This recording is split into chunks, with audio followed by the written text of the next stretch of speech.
Всем привет, это 284 выпуск подкаста «Откровенно про карьеризм». Мы с Олей выпусков 12 потеряли на моем винте, полгода работы. Мы потеряли. Мы. Это ж наш общий флаг, да, значит, да. Ущерб для обоих. Вот, где-то давно мы не выходили, давно хотели попробовать перейти таки в видео, вот решили совместить аудио и видео. У нас там сейчас немножко сайт переехал, то есть вот читайте внимательно описание. Много изменений. Да, читайте внимательное описание к подкасту, то есть наши теперь аудиовыпуски будут доступны на отдельном ресурсе, не только на PodFM, на IT подкаст они будут хоститься, в Telegram-канале, вот все, в общем, будет в описании. Теперь мы будем везде. Да. Вот. Мы сейчас находимся в Ratio Software Engineering, будем общаться с SEO этой компании, я его фамилию в принципе не могу произнести. Мы сейчас попросим гостя произнести ее. За 3 или 4 года у меня английский немножко прокачался, а Оли нет, поэтому я буду пытаться Олины вопросы переводить Jerome. Мы решили в этот раз не привлекать отдельного. Мы будем общаться на Мишином английском. На Мишином английском, да. Hello, Jerome, could you present you to our listeners? Sure. So, hi there. Yeah, I'm Jerome MacGillivray. I'm the CEO of Ratio Software Engineering. I'm originally from the UK, from London, but I'm currently living here in wonderful Kharkiv. And how many years you have lived in Kharkiv? So it's just about 4 years now, yeah. 4 years already? Yeah, 4. Okay. And how many cities you have lived like so long periods, years? London, Kharkiv and... So I lived in a few places around the UK. So I grew up in London until I was a kind of teenager, then moved, I went to university and moved to north of England to a place called Doncaster, which is north of England. And then I lived down in Cornwall in sort of south-west England for probably 4 or 5 years. So actually Kharkiv is, it's been home for quite a long time, yeah. Cool. What do you like in Kharkiv that you have stopped here for so long period? I think it's true to say the people are pretty wonderful. So it's a really nice city to live in. It's very comfortable. Got lots of nice bars and coffee shops. I've kind of made a bit of a home here, I guess. Because I'm living here with my wife and our 2 children. So our twins, go to school here, or will they be starting school this year here? You're not sure about it. What? Are they already in school or will start Well, school? they've been in Detski Sadik for, a couple of years. And then they should be starting like proper school this year, this September. Mm-hmm. So, it's been home for a while. It's kind of a nice place to live, good place to work in. Okay, you're here 4 years. What about Russian or Ukrainian? Have you started this long plan? Oh dear. So my Russian is terrible, which is really bad since my wife is Russian speaker and my children speak Russian. Ukrainian, I'm afraid I know about 2 words of Ukrainian. What's this words? And those words I can't even remember. It's terrible. My excuse is one, I'm British, and British people are famous for being very bad at learning other people's languages.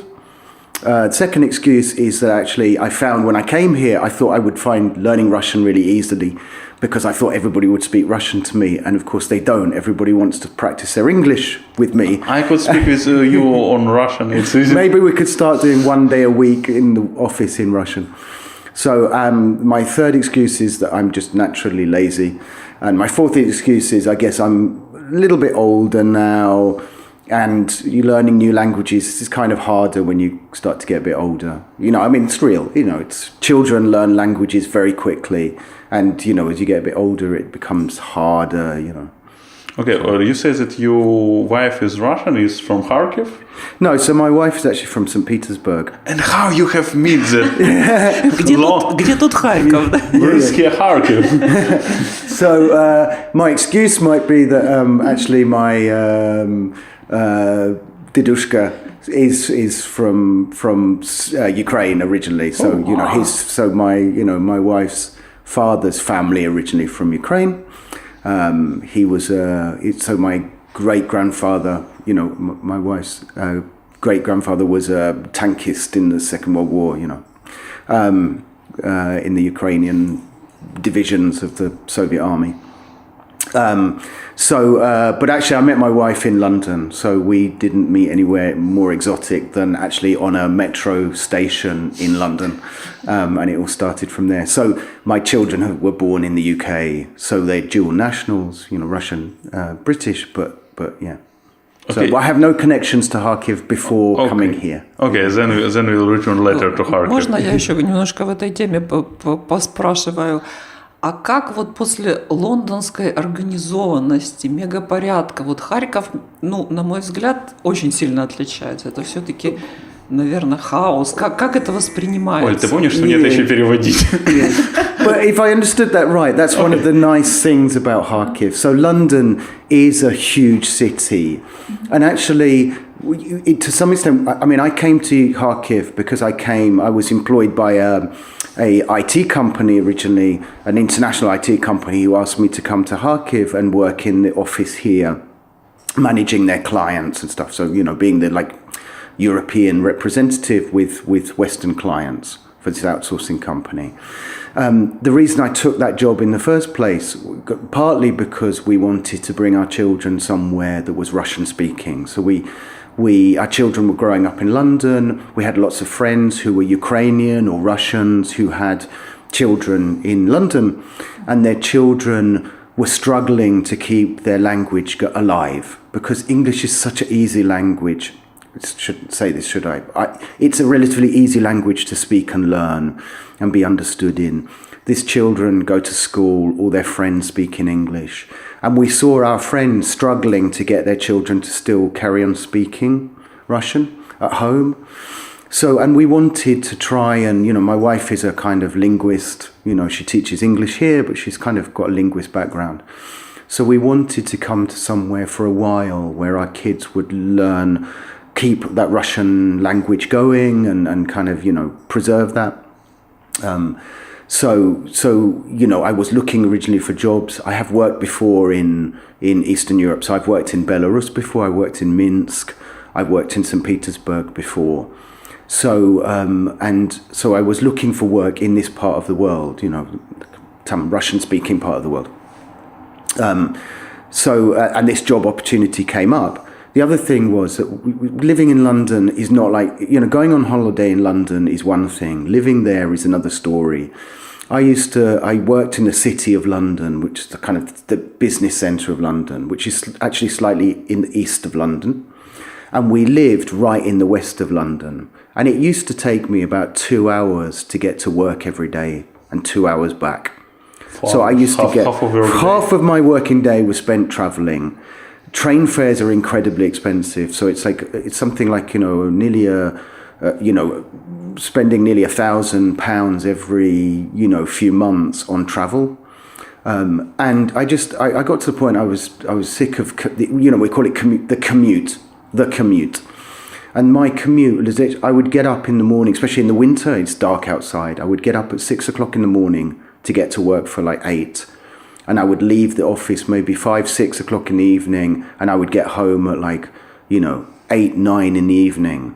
So I would actually leave my house in the dark and come home to my house in the dark. And it's we have a house with a garden. I never saw my garden except at weekends. It's it was dark outside. Харьковчане, цените жизнь в Харькове. Yeah. So, it's great. Kharkiv is much, I like less big places. And Kharkiv's still a big city. Come on, it's 1.5 million people. It's not a village. It's, a big city, but it's almost everywhere you can get to by walking. I can walk to the office in half an hour. There's no way anywhere in the UK you could do that. Okay, we have one classical first question. It's по-русски, это про во'IT'и. But in English, it's more when and how you have come to IT. Why you have started work with IT. So I've been working in IT for probably 25 years or more now. So kind of man and boy. I started working in IT when I was in the army. So when I left college in the UK, I joined the army. I was in the British Army. Is it your choice or you must No, it's choice. So British Army does doesn't have conscription. So conscription is when you must go for some period. When you're 18, you have to go for 1 year or something. The UK, Great Britain doesn't have that. It stopped in the 1960s or something. So the army is fully professional for a good reason, because modern armies are high tech.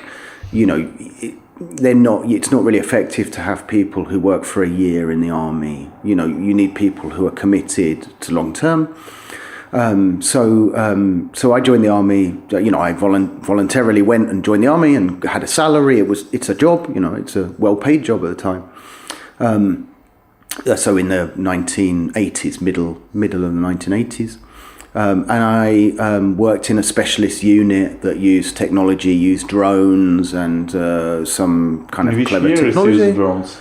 It's 1980, mid-80s. 80? So, yeah, drone technology has massively improved and the technology's got better. But actually drones were around in the 1940s. In the World War II, people were operating very simple pilotless aircraft with cameras on them. That's all it is. A drone is just a pilot. So we were operating drones in the 1980s. They were very basic. They were not digital cameras. The cameras were film cameras. The drone flew a program path, landed, and you extracted the film from the cameras and kind of produced the film. The films were very long strips. Almost the whole route of the drone. But the drones had twin cameras, so they produced effectively 3D photographs. In World War II? No, this is like in the 1980s. Oh, okay. So, but the effect would have been the same in World War II. They would have fitted pilotless aircraft with a couple of cameras. They would have been very crude. They probably could only fly in a straight line. But you can... effectively, autopilots on aircraft, civilian aircraft, autopilots were in place on commercial aircraft in the 1950s, I think. So, and that's all an autopilot, isn't it? It's programmed pilot that flies a plane in a certain route, pre-programmed. It's fairly basic technology. What's more advanced now is not even, I was going to say wireless. Wireless was invented in the 1940s. So, Wi-Fi has been around since the 1940s. It's refined, it's improved, but the technology is very old, invented by a Hollywood actress, Wi-Fi was effectively. But, so I got introduced with technology then, and when I left the army, I ended up working for some government organizations doing GIS, so Geographical Information System, so digital mapping. And I was involved in projects that were a bit like Google Street View, long before Google existed. Well, at least Google Street View existed. So we were doing kind of 3D mapping of roads and stuff in London. So I worked in government for quite a while in IT, and then kind of worked as a consultant, and that's how I started working in overseas. So I worked in Saudi Arabia for a short while. I worked in India, like with outsourcing, managing some outsourcing in India. I worked in Belarus, St. Petersburg, US. So I worked in California for a bit on a project in Los Angeles. And then obviously now ended up in Ukraine. So I'm I didn't travel back then with my family. Some of it was obviously before I had a family. But this is the first time I've really travelled somewhere and stayed working in, offshore, as it were, for any long period. But yeah. Is your education help you to work like in IT, some specialization or not? You will never, in a million years, I think, guess what my university degree is in. But, Indian religion. Yeah, well, okay. Yeah, you know that already. Okay, so only because in Hinduism there are something like 3 million gods. So when something goes wrong in IT, like it always does, I have a widest choice of possible gods to pray to to make it better. No, so my university degree is, in English we would call it left of field. Something completely different. But I've been like all IT guys do. What do? We work and we study all the time. We're all studying new technologies, So my background in programming is fairly limited because I was a programmer. I was a like .NET, kind of ASP, classic ASP.NET programmer, SQL Server. Even to show how old I am, VB6, Visual Basic 6. That's really old stuff. So I remember it. Yeah, probably historically, a bit like the Jedi Knights. It's something forgotten in history. Were they even real? So my background in programming was quite short because I kind of very quickly, just happened to be the project I was working on. I very quickly became like team leader for the project. I became the kind of architect. So I guess I had those skills. So I was doing the database architecture work. So I stopped having to do the programming, left it to the guys who were actually good at programming to do the programming rather than leaving it to me. Sorry. So I studied back then. I studied, ASP.NET and SQL Server and did some courses in SQL Server back in the day. But then after that, I did kind of project management courses. So, I'm kind of Prince 2 certified. So this is a kind of structured project management methodology that's typically used in government, military, aircraft industry, and Prince 2 is a kind of project management method, particularly when you want to control a project that's very complex. For example, building a jet fighter. So when I studied Prince 2, the course I did, the other guys on the course with me all came from the Eurofighter project. So they were all working on the Eurofighter project. And Prince is a kind of way to apply to those kind of complex projects where you can't possibly have anything go wrong. You can't do a project like that agile because, you will start off designing a Eurofighter super jet and you'll end up with an origami bird, It's like you can't work like that. So I'm a agile fan and I've studied agile, but for very controlled environments, you need sort of more standard, more fixed, rigid methodology. So I did Prince, I did ITIL. So this ITIL is a kind of methodology for managing continuous infrastructure environment, so continuous support infrastructure environment. So it's things like understanding how to manage incidents, problems, tickets. So, help desk type scenarios. So sort of Jira Service Desk has this ITIL kind of configuration. So from, again, managing controlled environments, IT systems in a bank or something where, you can't just upgrade the servers when you feel like it. You have to plan it, you have to test them, you have to configure them, you have to make sure that, upgrading the operating system isn't going to cause bugs or, that kind of stuff. So I studied those kind of things. And then, I've done minor courses in between on Unix and stuff, things that I don't even remember anymore.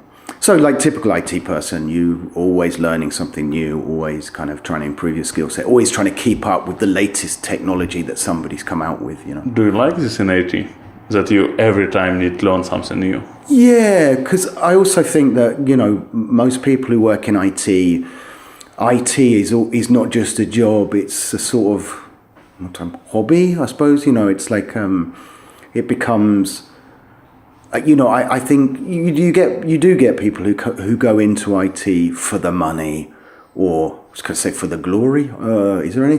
But they go in for the money or something. But generally, people who go into IT have a kind of mindset that appeals to them to do this. So they have for glory and money. It's like soldiers of fortune. Yeah, exactly. Yeah. I don't remember how it's. If I wanted glory and money, I would have become a mercenary. Yeah. Mercenary. Yeah. But no. Оля, это наемники. Спасибо. Okay, sorry. Okay, yes, but it's really because like in a lot of like professions, like for medicine, when you are more older, you have more experience and it's more cost money because you are more value person because you knew more. But in IT, when it's every time is changed, so like your background in VB6, it's not be useful already. Probably in some very, very corner cases. Yeah. But like doctor with like the same age with you, the same experience, his experience that he had 20 years ago, I don't know, for some on hard fixing or something like this, it's still important and still valuable and add value to him. Yeah, it's true, and it's actually a problem with IT, and it's a universal problem. So it's a problem in the UK, for example. So IT guys over the age of 50 in the UK have a hard time getting jobs. I mean, it's really true. Everybody, you read about it all the time. Recruitment agencies in the UK are often accused of ageism. That basically if they see the CV, they see the date of birth of the person, they reject them straight away if they're over 50. Whether that's really true, no, I don't know. But it's much harder to get a job as a programmer or a support person if you're in that kind of age bracket. That's not always the case. And there are certainly VB6 is pretty much dead. But there are systems around, particularly again in things like banking and stuff like that. Banking, education, science. There are lots of older technologies around because there's no incentive to move. Those technologies are very well established, or the cost of change is massive. So with banks, typically, banks don't change their IT systems very often because their IT systems are worth billions of dollars. Replacing them is incredibly costly. And is it worth doing it if your old mainframe still works? And of course, what happens is you have an old mainframe. The people who know how to support some old IBM mainframe system are becoming less and less as years go on. And so in that case, I have friends in the UK who are in the same age bracket as me, who have very good jobs, very well paid jobs, because they're one of the few people that still know how to operate some old IBM system or, some old SQL server database, platform or something. So it's not always the case that the latest technology wins, but it is true that the IT people have to keep up. But it's true of all professions. If you're a lawyer, you can't rely on having studied law 10 years ago to know what's the latest law. Law is continually evolving in every country. Medicine the same, so doctors have to study all the time, have to publish papers, research. But it's more usually than your old knowledge is still reliable. Like the same in lawyer, because lawyer who knows some laws from 10 years old, it usually still works, or some adopt, but he still need to educate. I agree with you totally, but it's more reusable old educated. But then I guess the normal progression for IT people is this is one thing that's a little bit different in Ukraine. So in UK, there's a kind of, if there's a progression path in IT, if you can call it that. So, but people usually start as programmers. They work their way up as a programmer to a certain point. And they tend to, in the UK, they tend to branch at that point into sort of, if you like, three ways. One is into management, and they'll become, CTO, CEO maybe of some IT company. Although you find, and it's a problem with the IT industry, that actually a lot of senior managers in IT have no IT background at all. They tend to come from a marketing background or a sales background, and they become CEO, CTO of a company without really any technical knowledge. Is because they know how to sell stuff, or they know how to market stuff, or they know how to, get products to market. So, but IT guys will end up in the West typically. They will end up becoming project managers. So it's very different in Ukraine. My experience of Ukraine is that people start at the bottom like that. I'm a programmer or I'm a project manager. So for example, project managers in Ukraine tend to get paid the same or less than programmers. That's really unusual model, because if you went to the UK, project managers are senior guys. They've got experience. They're usually guys that have already got 10 years programming experience before they could even become a project manager. Otherwise, people wouldn't touch them. And those project managers are then senior people managing multi-million-pound projects, and they get paid accordingly. So senior project managers, program managers get paid high salaries because of their experience. It doesn't matter that they're IT background was in VB6 or .NET. What they've got is years of experience of knowing how to run a team, how to do things smoothly, how to interface between the programmers and the customer, sometimes the customer is internal. The customer is the CEO of the company who knows nothing about IT, and he wants some new system, and the project manager often sits in between the two and has to explain why it's not a good idea or it is a good idea. The kind of Dilbert type characters. If you ever read the Dilbert cartoons, classic. That's why those cartoons, because it's real. You really get CEOs who know nothing about technology who sort of say, let's do blockchain. Why? Because I went to some conference and somebody told me blockchain is the answer to everything. Okay. And the project manager has to explain to the CEO why maybe actually just because you went to a conference and somebody was talking about it, it may be not what we want. Anyway, so guys either do that, and another route they go through is architect. So, there's almost a branch. I'm a programmer for 10 years, then I become a project manager, or I become an architect. And if I become an architect, then maybe I become the CTO, Chief Technology Officer for a company. And that's like my route to the top.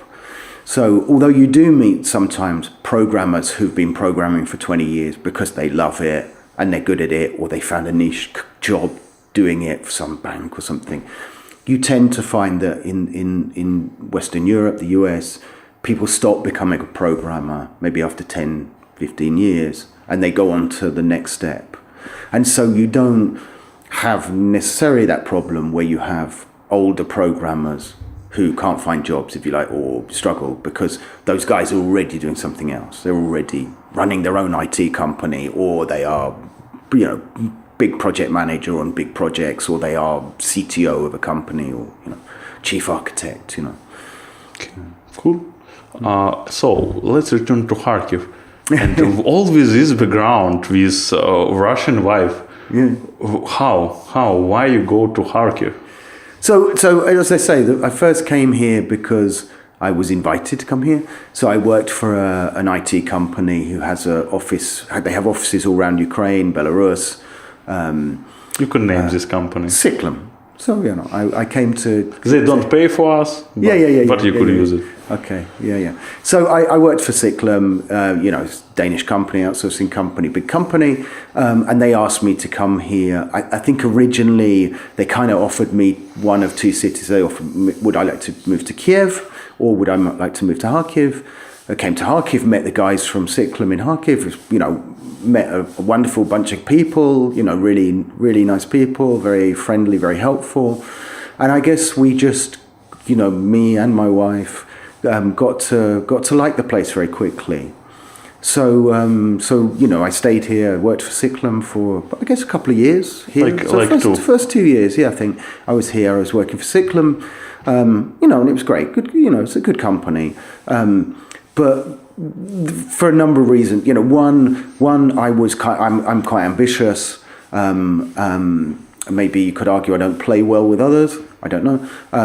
I'm a nice guy, but I'm ambitious. And maybe I got a bit frustrated at Cyclum. The big organization, things don't move very fast.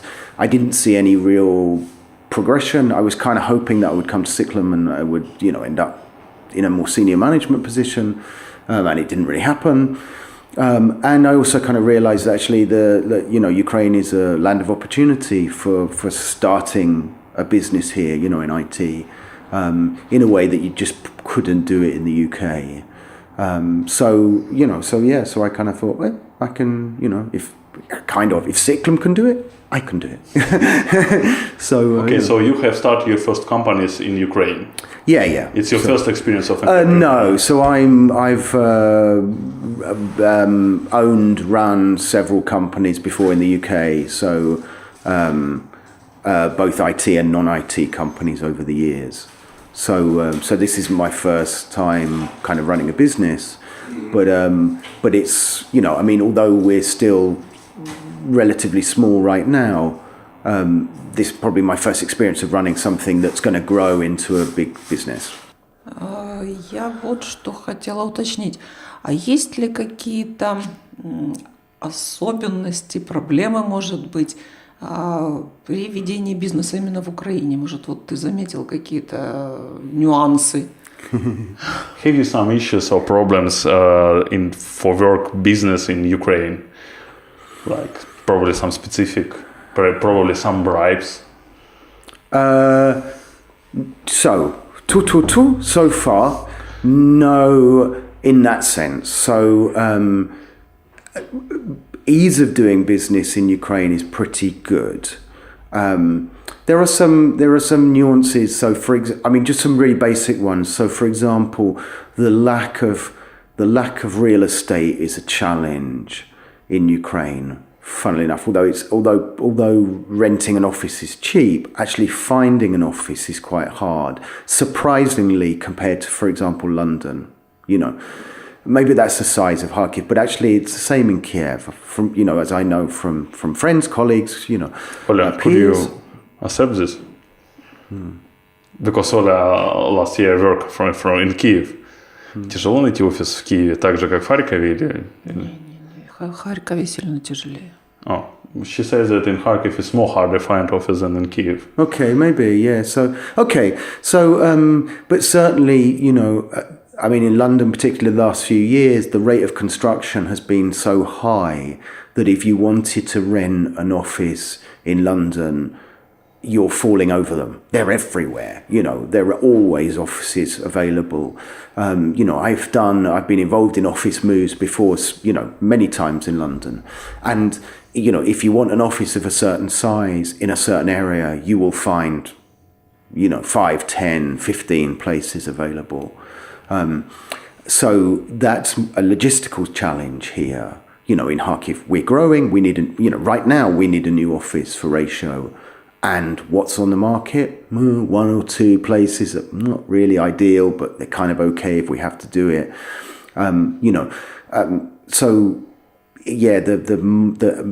The rental market here for office space is much more limited than it would be in the UK in general. I'm sure there are places in the UK you go to where hotspots where it's impossible to find an office, but generally speaking, that's pretty good. Other nuances? Not really. The advantage of Ukraine is price. So, rental price per square meter is much lower, much lower than London or even anywhere in the southeast, southwest of England. Salaries are lower. So, and that doesn't mean you're exploiting people. It just means that you can hire people that you couldn't afford to do in the UK. If you wanted to hire an office admin person in a UK office, that's a luxury because it's expensive. You have to pay a big salary, you have to pay, a lot of taxes on that. It's whereas here you can make those decisions much better, much quicker. So, do we need somebody, new person in the office? We need a resource to do X, Y, and Z. Yeah, we do. Right, let's just go hire somebody. You can make business decisions much quicker here. And that's very refreshing. And it makes you much more mobile as a business. You can react to client need, to your own needs much quicker than you can in the UK. That's why companies come to places like Ukraine to outsource, And what is specialization of your company currently in Ukraine? And probably you have some product or just outsource? There's kind of 2 arms to the business. So there's the outsourcing, it pays the bills, the outsourcing side. So, we've got some Swiss clients, particularly we are sort of growing some Japanese clients now. So we're very interested in the Japanese market. So outsourcing wise, we're kind of technology agnostic, I guess. So although it seems to me that what's happening organically is that we're beginning to grow an expertise in like Hybris and SAP products, maybe that's because it looks like a lot of our pipeline is coming from the Swiss and German market, and SAP is a major product there.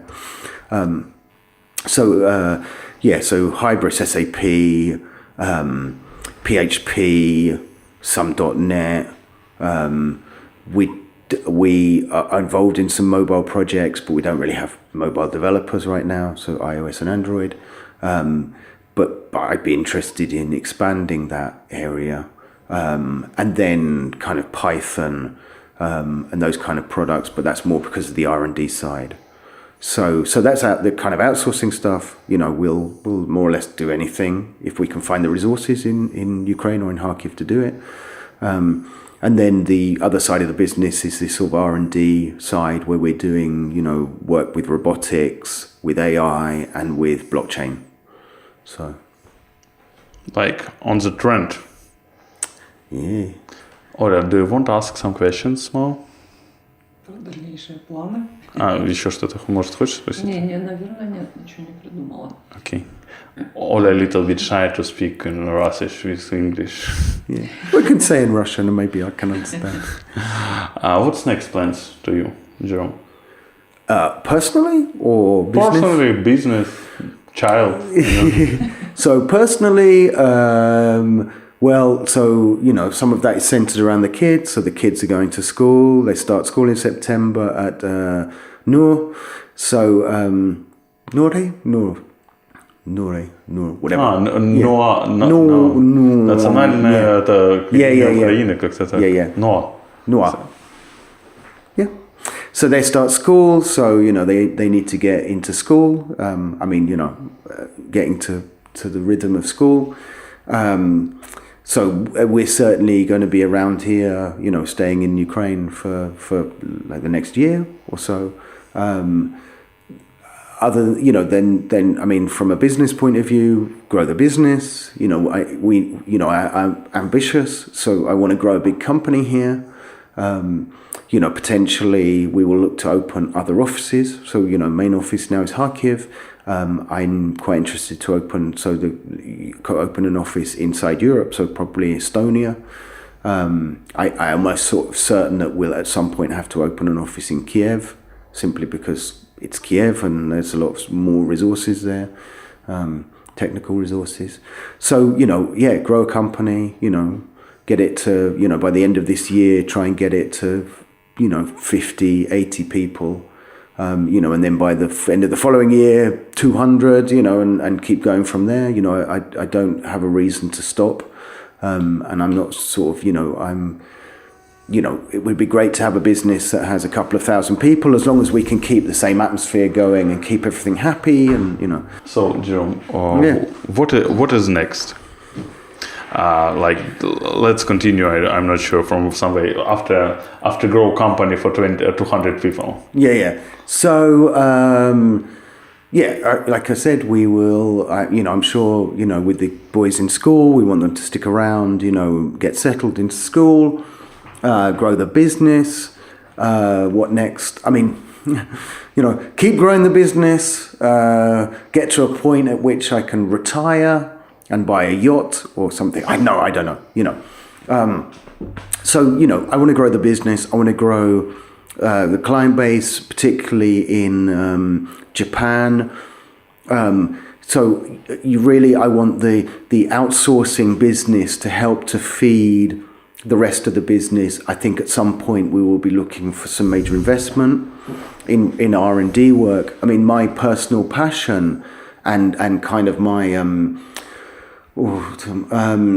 the way I see, technology industry, the point progression I'm very interested in is robotics, because I see that, as really the next stage of development in IT. IT is always developing, building programs, making applications, the internet, whatever. But robotics is a kind of game changer. Robots have been around for a long time, obviously, again, since the 1940s and 50s, robots have been around. But, we're moving into a world where robots are going to get smarter. People talk about AI, it doesn't exist. There's no such thing. Unless the robots are being very quiet about it, there is no such thing as artificial intelligence. Humans have not at the moment built a thinking, feeling machine. But at the pace that IT accelerates, I think we will get there at some point. So we will reach this singularity, they call it, where we have self-aware robots.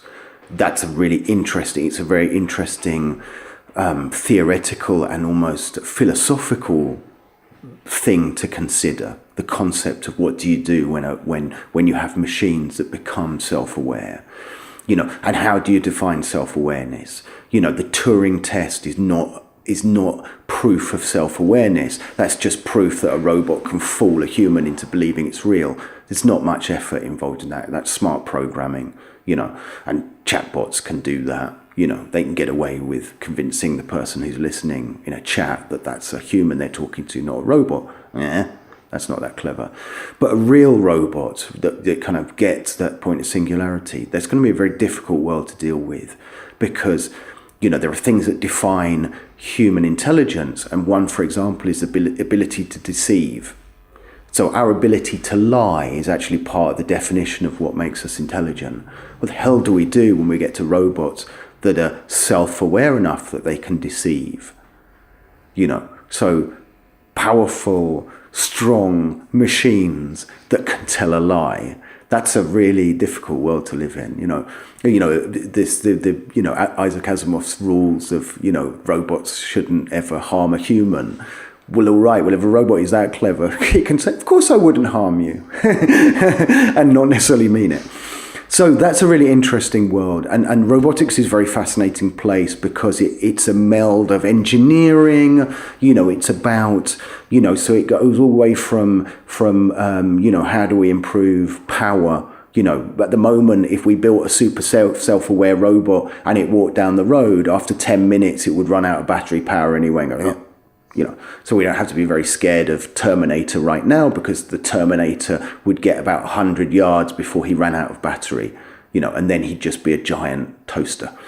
So, battery power, then it's engineering about improving, improving the performance and reliability of actuators. So, the control units and things that make robots move. Then it's about improving the engineering design of things like robotic hands, robotic arms. There are some very primitive humanoid type robots around. We have one, we have this Now, SoftBank Now robot. It's great fun, but it's still pretty crude from an engineering. It's beautifully engineered, but it's still pretty crude compared to a human's engineering. We've evolved, the way we are, and our body's engineering is beautiful, efficient, flexible. We're actually incredibly strong compared to our size and weight. We can lift incredibly heavy objects compared to our size and weight, and we can do it very efficiently with very minimal fuel. We need food, we don't need much food to keep us going. So it's really interesting to look at robotics engineering and explore that. I guess in a sense I come from an engineering background. My father was a research scientist at Imperial College in London, engineering research scientist. So that interests me a lot. Then there's the software element, if you like, the AI. How do robots learn? How do we get away from our current learning process where we try and teach robots by pumping inputs in and hoping that there'll be outputs? And actually, do we need to change the way we teach robots and actually teach them more like we teach small children? As somebody who's had, grown up with small children, looking at the way they learn stuff is very different from the way that we are programmatically trying to teach robots now. Humans don't learn like that. We don't learn by being programmed and then being, doing things and then making mistakes and then correcting mistakes. Humans learn in a very organic way, and we may have to teach robots in the same way. So there's a whole interesting spectrum of stuff there around robotics. Yes, there are things like tackling the uncanny valley. So if you're building humanoid robots, you have there's this concept, the uncanny valley, where the more a robot looks like a human, the more humans are uncomfortable with it.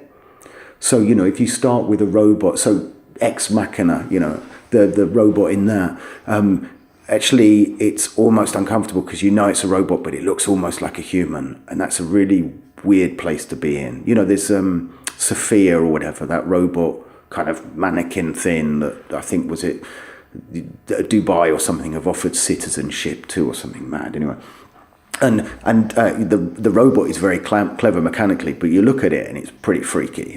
That is not something you'd be comfortable in your house with. So it's a really interesting. That's really where I'd like to get into. We're already working with some Japanese companies now to talk about robotics, teleexistence, this kind of remote control of robotics. I'm in the UK in a couple of weeks' time. I'm meeting up with the Shadow Robot Company, who are just like the gods of like kind of engineering hands. So they produce this Shadow Robot hand, which is the most advanced robotic hand in the world. It can pick up a raw egg and stuff like that. It's really super sensitive and super smart. With like in Deadpool. Yeah. Like Deadpool.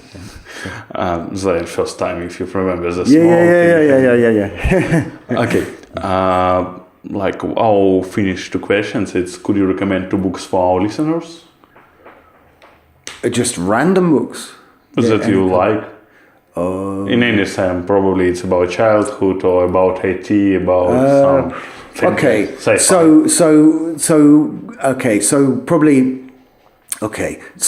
funny books. So I like funny books. I have an awful lot of kind of comic books. My favorite of all, because it's my first name, of course, is Jerome as an author. So 3 Men in a Boat, or 3 Men on a Bummel. There's 2 books, so I've cheated on it. But 3 Men in a Boat, I mean, if you haven't read it, read it. It's so funny. Maybe you have to be English. Maybe it's English humor, but I don't think so. I think it's universal. It's very funny, and it's really interesting to read a book that was written in 1889. And the things he says about 1889 are completely relevant today. So just because of technology and advancements, the world has not actually changed that much in many ways. There's a lot of things in there that are concepts that are true today, funny concepts. So Jerome, 3 Men in a Boat. And then, and the other thing, I'm a big fan of science fiction. There is a writer, not particularly well-known writer, although she's won a few awards, including the Hugo Award, a couple of times, I think. So there's a writer called C.J. Chera. She's an American author.